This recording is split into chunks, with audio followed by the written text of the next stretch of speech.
All right, welcome back to the Roast It Yourself podcast brought to you by Coffee Bean Corral and Current Crop Roasting Shop. I am Stephen Burnett with Coffee Bean Corral in Jackson, Mississippi, and with me is Catherine Mansell, certified Q grader and director of Current Crop Roasting Shop in New Orleans, Louisiana. Catherine, how are you today? I am patiently waiting on a new coffee. Someone said it was a pink bourbon, maybe. I'm waiting on that to come in, so I'm just slowly trying to be patient. Yeah. Difficult. Difficult. Do they give you a tracking number? No. Yeah, No. I'm terrible with tracking numbers. I like get it and I hit it immediately. Yeah. And then I check it obsessively every time that I think about it until I get the package in, knowing it's not going to even show up for the next couple of days. So it doesn't get there any faster. It just makes you anxious. Yes. So in addition to talking about our anxieties, every week we set aside about 10 minutes to field questions from home coffee roasters and professionals alike about roasting, tasting, and most importantly, enjoying coffee. Now, every week I always say you can send your questions, and I mean this. Send your questions to questions@riypod.com. That's questions@riypod.com to get a nice shout out from us and to get your question answered. But some of you don't listen to that. You don't. Some of you are like, yeah, but I bet I can get a question to you another way. Yes. And so you're not wrong about that, actually. Yeah. You can do that. And so today we're actually going to go through a few questions that we got, a few comments that we got on YouTube from you awesome listeners and viewers of our stuff on our YouTube channel of Coffee Bean Corral Official. Because there actually is a Coffee Bean Corral, just plain, but we can't find the login information for it. So we made another one. And so if you look for Coffee Bean Corral, it's got like nothing on it and the old logo, and we just can't get into it. So if you're a hacker and you don't mind committing a felony, go for it. Get us access. We'd appreciate it. You know, I haven't seen any of these. Oh, I haven't seen any of the comments, any questions whatsoever. So we'll see how this goes. That's awesome. This is exciting. Yeah. So we are going to answer this one. Look at here from the Ron Rose 5651. This is on our Fresh Roast Standard Chamber video. We'll link these videos. Why not? Thank you for the video. It would be nice to have two other items, a PDF of your 10 Commandments, also a chart or copy of what the log entry would look like for the roast that you did. And that's totally reasonable. Those are on the roast along videos. That's right. That's right. That's right. So the roast along videos, we've got a video for each roaster that we sell, without accepting the Kalito roaster, which we just started carrying, which we're going to have to play with more before we can act like we're experts at. But we have ours coming in. By the time this is released, hopefully I'll have a couple of weeks on it. But excited about that. But we have a video for each of the roasters that we've been selling, and this is the Fresh Roast Standard Chamber video. So we actually since this comment was made, I went in and I just copied a full description into that video with the 10 Commandments and everything, so you can access that there. As far as the log book looks like, I don't know that I have an image of that, but I could totally do that. I could tell it. The Ron Rose, I will see if I can add a photo. Maybe I can add it to like our like YouTube comment section thing. Add a photo of it, because that's helpful to know. We can do that. All right. Another one here from Coffee Bean Guy 54 at Coffee Bean Guy 54. The SR 800 is extremely loud and annoying. Right. It is loud. Yes. It is loud. I think annoying is more of a matter of taste. A matter of taste. You know, there's a guy in my neighborhood that drives a motorcycle with, like, I don't think it has a muffler. I think he's got an amplifier for his engine sounds. And he thinks it's awesome. You know, I do find that extremely loud and annoying. But but in addition to its loudness and possibility for annoyance, what else does it do? Roast coffee. It roasts coffee. It roasts coffee real good.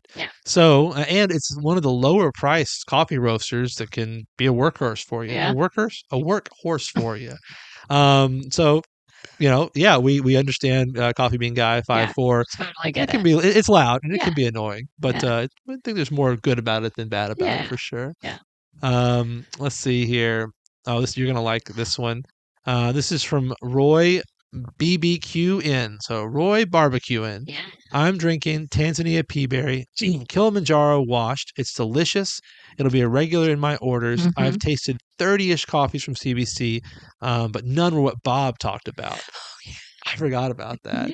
Well, I have more coffees to try. Sounds like a fun and delicious time. Yeah.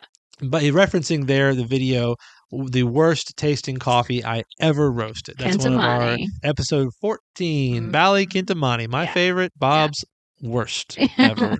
And so thank you, Roy, for that comment. 30 plus copies. That's good. I mean, that's a big chunk of our inventory. Yeah. And when you get into that Tanzania Peaberry, though, you're in it. Oh, yeah. You're in it. Yeah. Because it's so good and it's always good and you can roast it a few different ways. I like it at a perfect medium roast. I think it's amazing. And that's the coffee that got me into specialty coffee. So I think it's really cool that you have tried it. And you never forget your first. You never do. We got one here on our video. Are single origins better than blends? That was episode 16. This is from Steve BTR. Follow-up question on blends. If I were experimenting with blends, I would roast each coffee separately, then blend 1 cup at a time. That way I can adjust the ratio without waiting to finish the entire batch. Do beans roast differently together, or is the result basically the same? Do they interact in the roaster? That's a very good question. And then Crunch Time 7890 said I was just about to ask this question. Yeah. So we're going to answer both you guys. Yeah. Catherine, thoughts? Sure. Most of the blends all the blends that you buy at Coffee Bean Corral are blended green. And then you roast it together. Now, that's not always going to work. You'll have beans that have different sizes, different densities, that won't roast very well together. And once you figure that out, you'll roast them separately and then do your blending after. It's just trial and error to see which ones are actually going to roast together. I threw, a mix of beans together in a fresh roast one day and they all roasted perfectly. Wow. But that was a very random thing. And I didn't think it was going to work, but it worked. It was just me, I have 4 ounces left of this and 4 ounces left of this. Let's just roast it together. And it actually worked. But a lot of times without trying it first and seeing how they're reacting separately, you'll see maybe if they can roast together, but definitely not always. And it's like we always say, I mean, you don't have any idea what that blend was, so you can't reproduce it as good as it was. Yeah. And that's what happens. You throw the last bit of the last several coffees you've roasted together, and half the time, maybe they're amazing. Yeah. And you're just like, dang it, I wish I knew what I put in there. Right. Also, I would say they do interact in the roaster, but they interact by sharing heat. So that's going to be the way that they interact. It's not like sharing flavors or anything like that. They're going to share the heat. They're going to, they form a bed of coffee in just about any roaster you've got. Yeah. But the way that does change, the way that it is different is that when you roast separately versus roasting all at once, when you roast separately, you're able to get each bean to the exact roast level that you want. So like all of them to the exact temperature, the exact whatever you like. If you roast them all together, you're going to have some that are roasted a little less, some that are roasted a little more, just because of the varying densities of the coffees. So there is a difference, and I really like your way of trial and error, which is that you're mixing them at the point of brew. So you're doing your blend, you're changing your ratio up at the time that you brew the coffee. So you'll put in 5 grams of this, 5 grams of that, and 10 of the other, or whatever your thing is. Yeah. And that way you can tweak it. That's a great idea. And once you find the sweet spot, then you can just mix them all and roast that next time. Yeah. That's kind of what I do when I make my morning cup of coffee. I throw the beans I'm going to use, regular single origin beans, into the grinder, and then I measure out how much Robusta I add to it, and I do it, when I grind it, because I just want that extra little kick of caffeine. So I have a certain percentage that I add slowly to grind it together. Yeah. This is from Joe Sirio, NR2DO. He's a good customer here. He comments and calls in a lot, sent several questions. So thanks, Joe, for this. He says, I know my first roast was terrible. This is on the video, How to Tweak a Roast Profile, episode 17. But thanks to talking to you and keeping records of my coffee roasting has gotten a lot better. P.S. Thank you. Very cool. Yeah, absolutely. Yeah, Very we spent some time on the phone, but yeah, honestly, keeping records. That's the way to improve. Otherwise, you're shooting from the hip every single time. Yeah. Sometimes you'll get people that say I've been roasting coffee for 20 years, and you think, but I don't think you took any notes the entire time. Right. You know, yeah. I've just been doing the exact same thing for 20 years, and that's the definition of insanity. I think. Let's see here. Okay, this is from Robert Roth 287, new subscriber and new to coffee roasting. I'm sure that after tasting my first roast, I will have questions, but I just want you both to know I've learned a lot from your roast along podcasts. Thank you. Oh, that's wonderful to hear, Robert. Please let us know how you're enjoying the coffee you're roasting. That would be great. It'd be good to know that. This is from Steve BTR. Thanks. Great episode. Now, this is on tips on roasting chaffee coffee, episode 23. I noticed the temperature shot up really fast in my last honey process roast in the SR800 at Current Crop. So he's a Current Crop guy. That's fun. I didn't notice the chaff collector was clogged, but that makes sense. Yeah, that's a pretty common one. Yeah. If the chaff collector clogs up because you get too much chaff in it, then it just keeps that heat right in that chamber and it goes through the roof and you'll push right through your first, second, third. Yeah, honey is a natural. You might find fifth crack. You might. No, that's just you've burnt the house down at that point. Brian, KUCEL. If I was better at reading, I could read that. 1598. He just posted instructions on our fresh roast with extension tube. He literally took the time to write down what changes we made and when we did it, which is just really nice, really well done. So thank you for that, Brian. Really helpful. Let's see here. I saw one about defects a minute ago. Oh yeah, sorry. There we go. Yeah, so we have a defect sheet, but it has XML format. I think we fixed that. I'll have to check that. Oh, yeah. There was one that said, talking about grading. Here it is. Yeah. Okay, this is another from Robert Roth. Is there an industry standard for grading green specialty coffee beans that a consumer should look at when purchasing? Yeah, I mean, I think there's indicators. As far as industry standard, I would say, unless you get really into it, not really. Yeah. But you want to look for people that that are licensed by the SCA. We have Catherine's a Q grader; she's a quality grader, so someone like that on staff.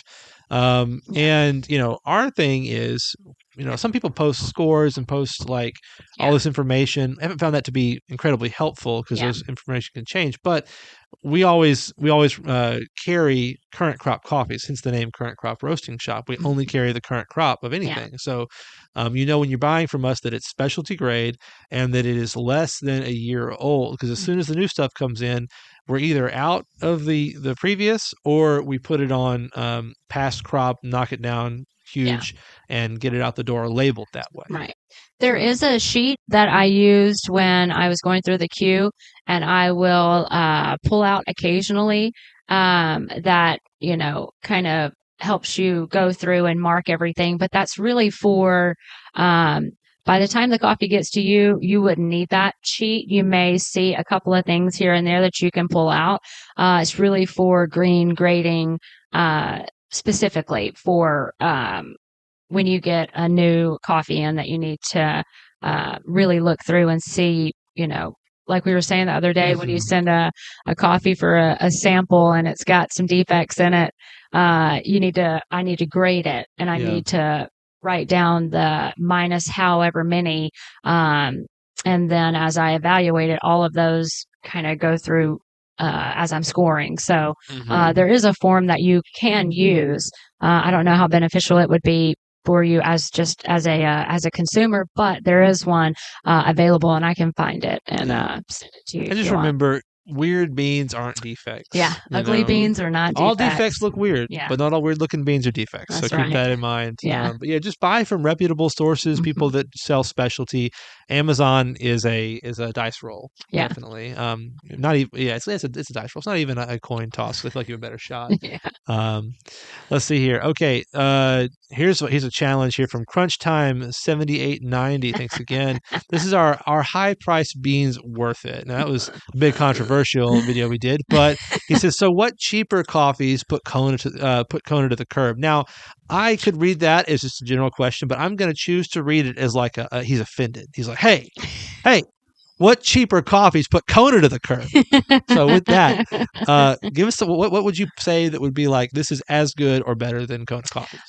So regular tasting notes of Kona it's like milk chocolate, it's nutty, there's some citrus in there.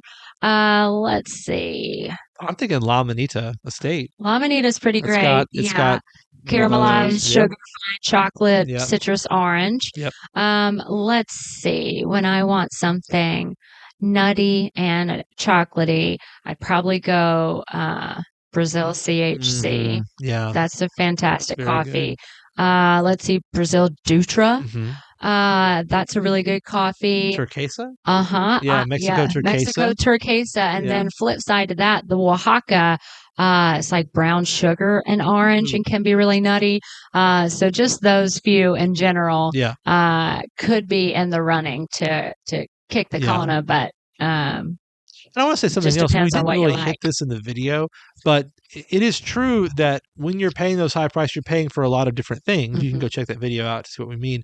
But you are getting quality. Yeah. Like because they're getting that extra money, they are taking the time to really, really weed out anything that looks weird. I mean, the most beautiful coffee you're going to see are these really high-priced coffees. Yeah. So you may have to do a little picking through some other coffees that have the same notes, that are high quality, just aren't graded as carefully. Right. Because there's more money to work with in the big guys. So you are getting something. It's not that you're getting anything. Right. But if you're on a budget and you want that same quality, that can be had for much less. Oh yeah. Okay. This is a pair of comments here. So this is this is from Nick R9784. Can you do a video on what beans are good, slow, and fast? And then we've got DJLAWLER, DJ Lawler 54, and he says, "Echo Nick, match bean to roast profile?" ? Yeah. Okay, so and this is both comments on our video how to get different flavors from the same bean. Yeah. So okay, what beans are good, slow versus fast? Normally certain varietals I think are better roasting pretty fast, like Typica and Geisha. Those actually work a lot better with the fast and high heat way to do it. And then good low and slow, you could do most South American coffees are good low and slow because it's not going to have all of that acidity. You're not looking for really any fruit notes. You'll get some every now and again. But what you're really leaning into is that chocolatey, nutty, and those do really well just as the standard regular, specifically the fresh roast guide that we use, just low and slow, get to that medium roast, give it a minute to develop and then cool it down. So different processes I think are great for faster roast. Wash processes generally, that's not a Typica, are better. Yeah. And I think it depends also on what you're trying to get out of the coffee. Yeah. Like if you're trying to get bright, you want to go faster, you want to go higher heat, generally speaking. Yeah. If you're trying to get something like real chocolatey, nutty, or earthy, especially, low and slow can get you there and go a little bit darker. Yeah. But yeah, I mean, DJ Lawler 54, you do want to match the bean to the roast profile. There's not a one and done. Yeah, because see, I think in that episode I was talking about how I had my roast profile and I would use the same exact profile on all different sorts of beans, and the beans that tasted good are the ones that I used. So I would match. I would go and pick the beans that worked at the guide that I knew. And most of that is low and slow. All right. Last question. I know we're running long, so thank you all for listening. I know. We're just plowing through. Sorry. But we're going to finish it out. We've got one more. This is from Jerfish1. that was today, 29 minutes ago. Well, you just got into the wire, Jarefish One, so we're going to get you right here. Just ordered a Gene Cafe from you guys to complement the Fresh Roast SR 800. Looking forward to my first roast on it. Now, this is, he's actually commenting on the Gene Cafe roast along video, which you should definitely check out. For the dry run, do you recommend doing it with some old throwaway beans, like seasoning the drum, instead of fully dry? Or if using without beans, how long do you run it for? I like that I can see the box from the new machine still in the far right corner. Yeah. So we on these videos we show you. He's talking about the fact that it was brand new. We opened a brand new box because our previous one was like 6 years old or something. So yeah, right. Very fresh Gene Cafe there. Well, so here, the first roast or the first dry run that I normally do is without anything, because you're going to burn off all of those manufacturer factory smells, and you'll smell it as you start roasting. Like when you get a toaster. I always tell people that when you get a new toaster, it smells kind of plasticky and electrical the first couple times. Yeah. So I would do a dry run, fully dry with nothing in it, and then start with your seasoning beans. A dry run does not imply a wet run where you put water in it. Right. Don't do that. Don't do that. But yeah, then you can put seasoning beans. That's fine. And that'll help kind of get some of that off. But yeah, hope you enjoy it. And please let us know if you have any questions about that. Yeah. Well, y'all, thank you for hanging with us through a longer than normal episode. Yes. I know I say 10 minutes. This is 21 minutes or something right now. So we're just rocking and rolling. 2-for-1 episode. Yeah. And but anyway, that is our review of our comments on YouTube. Please keep submitting. You can still use the email. It's preferable. Yeah. To send questions at questions@riypod.com. But you can also comment, and occasionally we'll interact on there and let you know. Catherine was like, "You didn't tell me we had all these comments." And I had no idea. Well, I had no idea at all. We got comments, yes, and now we've handled most of them. We're excited to watch the Roast It Yourself podcast grow and continue to reach more people. So please, if you're on YouTube, share that. Yeah. Ring the bell and get those notifications whenever we put a new one out, which is at least every Friday. Yeah. Otherwise, we couldn't do that without you folks. We couldn't do that without the people that handle our audio, video, or graphic design. Work for the podcast week after week and make us sound and look good. So thank you guys for that. Yeah. Remember, send your questions to us, questions@riypod.com. Otherwise, have a great day or happy roasting. Happy roasting. And Bye, happy y'all. roasting.